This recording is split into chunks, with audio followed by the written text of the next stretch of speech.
Nama? Lama pasangan. A few moments later. Hai, Assalamualaikum. Saya Amzal Syafiq bin Syarif, berumur 23 tahun dan saya merupakan pelajar intern di Kogi Production. Ibu negara Malaysia? Ibu negara Malaysia? Ibu negara Malaysia tempat ke? Ibu negara? Ibu negara Malaysia di Kuala Lumpur. Okey. Tarikh kemerdekaan? 31 bulan 8 65 1965. Siapakah Perdana Menteri Malaysia? Perdana Menteri Malaysia Yang pertama? Yang pertama Tuan Aku Jaafar. Berapakah buah negeri yang ada di Malaysia?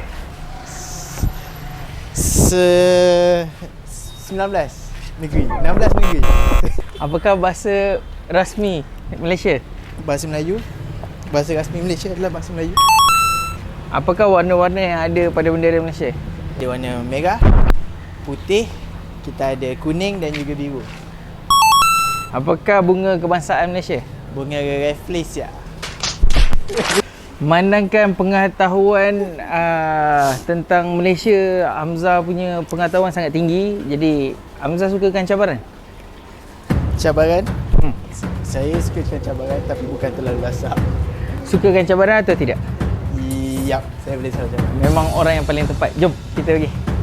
Hamzah memang suka. Jadi Abisha, Hamzah masuk bilik gelap. apa yang nak dibuat?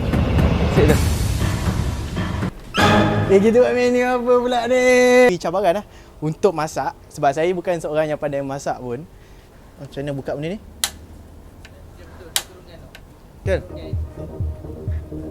Okay, so first thing kita buat benda yang paling simple dulu. Okay, iaitu kita akan buat telur dadah. Telur dadah adalah benda yang paling simple dan benda yang saya rasa saya boleh buat. Sedikit saja minyak. Sikit saja minyak. So, kita ada beberapa bawang.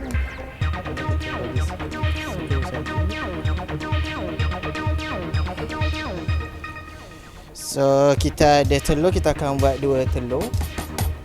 2 biji telur dadah. Sorry, 2 telur dadah. 1 telur dadah, 2 biji. Okay. So, kita akan buat telur dadah secara simple.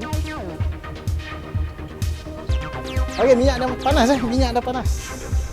Kita betul-betul baik eh.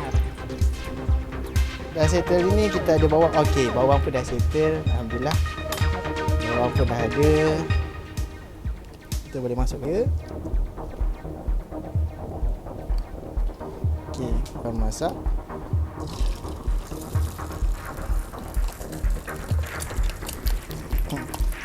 Baik, seterusnya sementara kita masak telur saya tak tahu saya nak masak apa lagi sebenarnya. Tapi kita boleh cuba. Jadi tapi